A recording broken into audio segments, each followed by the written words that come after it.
Hi hello నమస్తే అండి. మీరు చూస్తున్నారు కదా ఈ డైరీ ఫామ్ని మనం గత 1 ఇయర్గా నడుపుతున్నాము. డైలీ రొటీన్లో ఇది నెక్స్ట్ డే అండి. అయితే డైరీలో అధికంగా మిగులుతాయని చెప్పేవాళ్ళు ఉన్నారు, లక్షల్లో మిగులుతాయని తమ్నేల్స్లో చూపించేవాళ్ళు ఉన్నారు. కొంతమంది డైరీ పెట్టాలనుకుంటున్నాము, మీ సలహా ఇవ్వండి బ్రో అంటున్నారు. నేను చెప్పొచ్చేది ఒకటేనండి, డైరీలో రెగ్యులర్ ఇన్కమ్ ఉంటుంది కానీ స్టేబుల్ ఉండదండి. అదేనండి, ఇన్కంలో అప్ అండ్ డౌన్స్ ఉంటాయి. ఒక నెల ఎక్కువ రావచ్చు, ఒక నెల తక్కువ రావచ్చు, మేబీ ఒక నెల బ్రేక్ కూడా రావచ్చు మీరు చేసే పొరపాట్లను బట్టి.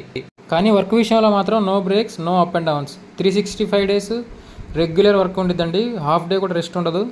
అందుకే డైరీ ఫామ్ పెట్టి నడుపుతున్న వాళ్ళు, డైరీ ఫామ్ పెట్టి మానుకున్న వాళ్ళు ఒకటే చెప్తారండి, డైరీ ఫామ్లో కష్టానికి దాంట్లో వచ్చే లాభానికి సంబంధం ఉండదు. చివరికి ఇంత కష్టమైన పనిలో నిలబడగలిగేది ఎవరంటే మూగజీవాల మీద ప్రేమ ఉన్నవాళ్ళు, బస్తీ బతుకులు బతకలేని వాళ్ళు.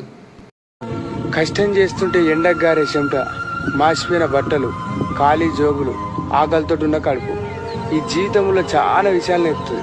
ఎవరిని నమ్మాలి, ఎవరిని